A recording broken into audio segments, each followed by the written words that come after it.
Okay, biyahe tayo mga tol, 7:43 AM. So ito unang biyahe natin mga tol, oh. 570 sa akin na labas ng top up at 2.4 kilometer yung pickup niya. Let's go. Okay, another day, another booking, another biyahe mga tol. At syempre ang higit sa lahat dyan, another ipon tayo. Kaya tuloy-tuloy pa rin sa pagpasada mga tol. Di baling hindi laging paldo, at least araw-araw mga biyahe.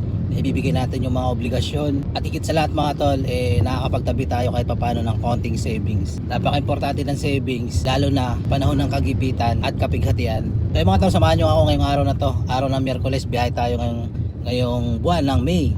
So sana kumita tayo dito ngayong araw mga tol. Pero hindi ko naman inoobligay yung sarili ko na pumaldo ngayong araw na to. Pero ang inihiling ko lang makauwi ng ligtas. At syempre higit sa lahat, yung maibigay natin yung mga dapat na ibigay, mga obligasyon kagaya ng panghulog ng sasakyan, maintenance, gasolina, at syempre higit sa lahat pangkain. So ito na nga tinatawag nila na survivor era ngayong panahon na to.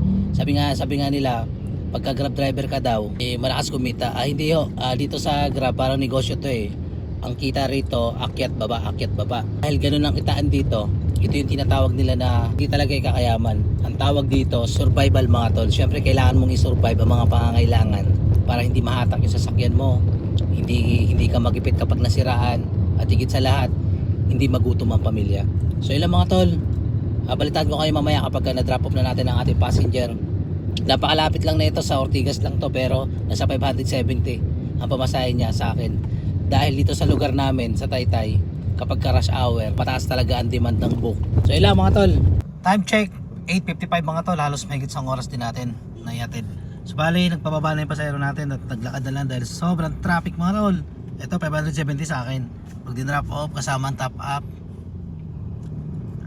689 po kasama ang top up. So meron siyang promo na 50 pesos. So yan, confirm na natin. Ay mga tol, wala na tayong kasunod na booking. So abang-abang ulit tayo, sana makakuha tayo ng booking dito sa Ortigas. Time check tayo mga tol, 12:14 PM na mga tol. So ito tayo, update tayo sa ating biyahe. So naka 1,778 na tayo mga tol, 6 na booking. So ayan, meron tayong cancel na isa. So naging 1,600 na lang yung mga tol kasi meron tayong incentive 81 pesos sa turbo. So ayun mga tol, 81 pesos. Yan. So bali naka-set di ako mga tol. So kwento ko sa inyo mamaya bakit naka-set di ako. So ayun mga tol, naka-set di ako bakit? Kasi kanina ikot-ikot ako sa Makati, sa BGC, tas Ortigas. Pag ganun ako, patawid-tawid lang ako. Tapos pinasukan ako pa sa Senate pala, Senate. Ngayon, pagdating ko sa Senate, doon kasi sobrang dami ng mga TLVS driver na nagda-drive. Kaya ang ginawa ko, nag-set di ako pa punta ng Tanay. Ang bala ko talaga noon, kaya nag-set di ako dahil pupunta ako ng airport sa Terminal 2. Doon kasi kapag ka naka-set ka, talagang priority ka na mabigyan ng booking. Base lang to sa aking experience mga tol. At yung booking na ibibigay sa'yo, yun talaga yung lugar na papunta. Kumbaga on the way papunta rin sa lugar na gusto mo. Okay mga tol, nagpatay na tayo ng makina, naka-set di pa rin tayo. So nandito tayo ngayon sa may welcome mga tol, tambayan sa may puno. Pero wala nga masyadong dahon Pero all goods pa rin kaysa naman na nananakbo tayo, tumaandar tayo. Sayang naman yung gasolina. So meron akong baon mga tol. Ito yung baon natin. Buksan ko muna mga tol. Tiyaran mga tol, may itlog, may manok, broccoli, gulay.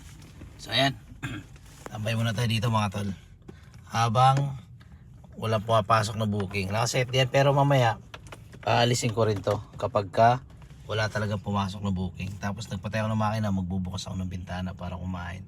Let's go. Lumipat ako dito mga tol. Doon sa pinagintuan ko nung una, mainit pa rin siya Hindi malago yung dahon ng ano ba tawag dito, yung dahon ng puno. Dito malago, dito mo talaga ma-appreciate ang kahalagaan ng puno mga tol kapag ikaw ay grab driver. Kasi ito lang yung tanging alternative na magagawa natin para makapagtipid tayo ng gasolina. Dito kasi mga tol, kapag may puno, pwedeng patayin yung makina habang nag-aantay tayo ng booking. At syempre, habang kakain, ito yung pagkain natin mga tol. Kain muna tayo. Yan. Dati kasi hindi ako nagbabaon, kumakain na ako sa mga fast food chain kung saan pwede. Pero ngayon mga tol, nagkasakit ako. Obligado na talaga magbaon mga tol. Alang-alang sa kalusugan. So yan mga tol. Balitaan ko kayo mamaya kapag pinasukan tayo ng booking o hindi. Time check mga tol, 1:11. Mga tol, may booking pala ako kanina. Habang kumakain ako, pinasukan ako ng booking. So hindi ko na siya na-videoan. So may kasunod na agad to mga tol. Ito kasunod niya, 443 sa akin mga tol. Okay, ang pick up niya ay ilan? Ilan na yung pick up nito? 200. Okay, 260 meters mga tol. Okay, let's go mga tol, punta na natin. Kanina kasi kumakain ako, inop ko yung seti ko, tapos may pumasok papunta rito sa San Miguel. Ay hindi, papunta rito sa Pasig sa may Mercedes. Ngayon, habang may pasahero ako, may pumasok na booking at papunta naman ito ng Pasay yata ito. Hindi ako nga. Papunta ng Makati mga tol sa Bill Air. Okay, tapos nasa 400 plus mga tol. Kilo pa rin. So ayun mga tol, balitaan ko kayo mamaya. Update tayo sa oras mga tol, alas 3 na, 1. Tapos yung gas natin mga tol at naitakbo natin ay 92.6 km. So ito mga tol, paubos na yung turbo natin pero pwede na tayo mag-set dyan. So bali mga tol, naka 2,931 na tayo. Ayan, tapos meron tayong mamaya may kita natin yung turbo. Ay, may kita natin turbo natin dito mga tol, yung pinaka savings niya. 154 mga tol yung pinaka turbo. So bali naka 2.7 lang talaga tayo dahil sa turbo kaya naging 2.9. So ayan mga tol. Okay, open na lang ako ng saver para batuhan tayo papuntang Mandaluyong mga tol. Pagdating sa Mandaluyong, sana makakuha ako papuntang Mandaluyong, San Juan, yan o kaya Pasig mga tol. So bali, alas 7 tayo nag-umpisa, no? Alas 3 na. Ngayon nag-aabang na lang ako na papunta ng Mandaluyong o kaya Pasig. O kaya pwede na rin sa may San Juan, sa Green Hills. Alam ko marami dito sa area na to ang mga papunta doon. Pagdating ko doon, magsiset din na po ako, uwi na po ako. No? Kasi kota na ako, ngayon pa lang kota na ako, naka-2.9 na ako, 3,000. 3,000 o 3,000 mahigit lang talaga ang kinikita ko. Hindi na ako nagpapa 5,000, 6,000 mga tol. Aanhin ko naman yon kung araw-araw naman bumabiyahe. Yan ang lagi nyo maririnig sa akin. So yung mga tol, balitaan ko kayo mamaya kapag nakakuha tayo ng booking papunta doon. Peace out mga tol. Time check mga tol, 3:11 na. So bali yung gas natin mga tol, naghihingalo na. Ito pinasukan ulit tayo ng panibagong booking, 120 sa akin, naka-saver. At syempre palapit na to mga tol sa ayun na yung EDSA mga tol. So okay na yun mga tol, gora na yan. Let's go. Mga tol, kanina marami pumasok sa akin mga saver. Yun nga lang, puro ako ignore, tapos nag-cancel pa ako ng isa. Nag-cancel ako ng isa. Sala nga pumasa tayo dun sa ano ba tinatawag dito, yun sa streaks ni Grab kasi doon kasi bawal mag-cancel. Na-accept ko na tapos kinancel ko. Sana makapasa mga tol, sayang yung pinaghirapan ano. 200 plus din yan, dagdag income din.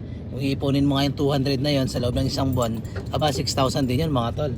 So alam mga tol, balita ko kayo mamaya kapag magsiset din ako pa uwi. 3:52 na mga tol at eto na mga tol update tayo sa ating kita, 3,200 na mga tol. Lagpas na tayo sa ating kota. So bali, gagawin ko ngayon ay magsiset din na po ako ng SM Mangono lang. Baka medyo lumayo pa ako So ayun mga tol, set din tayo pa SM Mangono. Ang gagawin ko naman ngayon ay pupunta tayo ng SM Mega Mall mga tol. Pupunta tayo ng SM Mega Mall kasi nga dito kasi sa area na to wala masyadong booking. Pero kung papasukan man tayo, maganda. Pero kung hindi, wala tayong magagawa mga tol. Pero ang gagawin ko, gagapang talaga ako papunta ng SM Mega Mall kasi nakapanghinayang naman mula dito pa uwi, hindi tayo makakakuha ng booking. So kahit papuntang SM Mega Mall mula dito hanggang SM Mega Mall nasa mga 3 km, tsatsagain ko pa rin na makapunta at sisikapin ko makapunta doon mga tol. So yun lang mga tol, balitaan ko kayo mamaya. Tapos syempre magagas tayo mamaya mga tol. Titingnan natin kung magkano yung gas natin at magkano yung pasobra natin dito sa pagbabiyahe natin sa Grab. Stay tuned mga tol. Okay mga tol, nandito na tayo sa ayan mga tol. Yan, sa susunod na building na yan, SM Mega Mall na mga tol. So yan na, punta na tayo dun mga tol. Time check mga tol ay 4:44 na mga tol at 110.9 km po na itakbo natin. At ito mga tol, nandito na tayo. At siguro mula dito hanggang dun sa lugar namin ay nasa mga 4 km mga tol. So uwi na ako mga tol. So bali naka 3,000, tama ba to? Ay tama, 3,392 tayo mga tol at 14 booking. So bali oras na ginugol natin ay 8 hours mga tol. Nagpasan natin yung mga gasolinahan, pero ang gas ko lang talaga dito pag mga ganito, nasa 1,000 rin yan mga tol. 1,000 yan, minsan nagiging pagkaalibawa yung takbo ko sumobra, di nagiging 1,000 plus ganun. Pero 1,000 lang talaga yan mga tol. So ngayon mga tol, kasi yung exit kasi rito kagaya dito mga tol. yan, ayan, exit na yan, pagkanan, pa-floodway na yan. So dyan na ako dadaan mga tol. Kasi pagka kakanan kasi ako, iikot pa ako ng malayo. Eh dito, kakaliwa na ako. Dito na malapit na sa floodway. So ayun lang mga tol, bali 3,392, sabihin na natin 3,400 mga tol. Hindi na natin sasama yung tip ano. Konti lang naman, 92 na eh, 8 pesos na eh, para mawala yung butal. So naka 3,400 tayo. Babawas natin yung gasolina 1,000. So lalabas matitira 2,400. Babawasan natin ng 1,000 pa para sa panghulog at maintenance sa sasakyan. So magiging 1,400.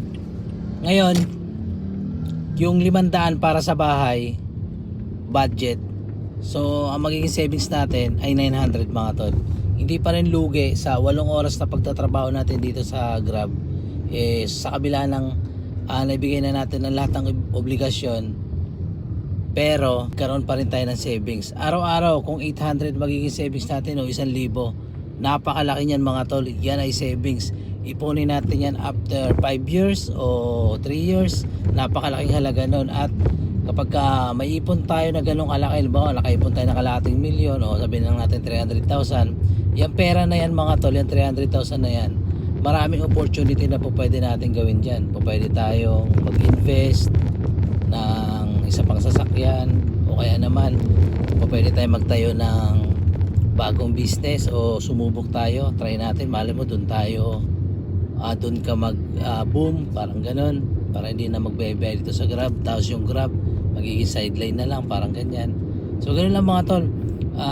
Kailangan lang talaga natin mag-ipon. Yan kasi yung susi para tayo ay makaahon sa kahirapan. Hindi kasi katwiran yung sabi nila sinuwerte lang sa buhay. Hindi ganun mga tol. Sinipagan lang talaga, nagsinop, nag-ipon, nag-invest. Tapos pag ninegosyo niya, siya naging maluho, naging matipid at consistent siya sa ginagawa niya at nakaipon ulit at napalaki yung negosyo. Yun ay pinaghirapan.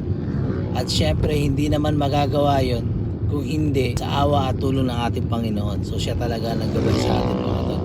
So wag lang natin samahan ng masasamang gawain para tayo ay pagpalain ng ating Panginoon. So yun lang mga tol, maraming salamat.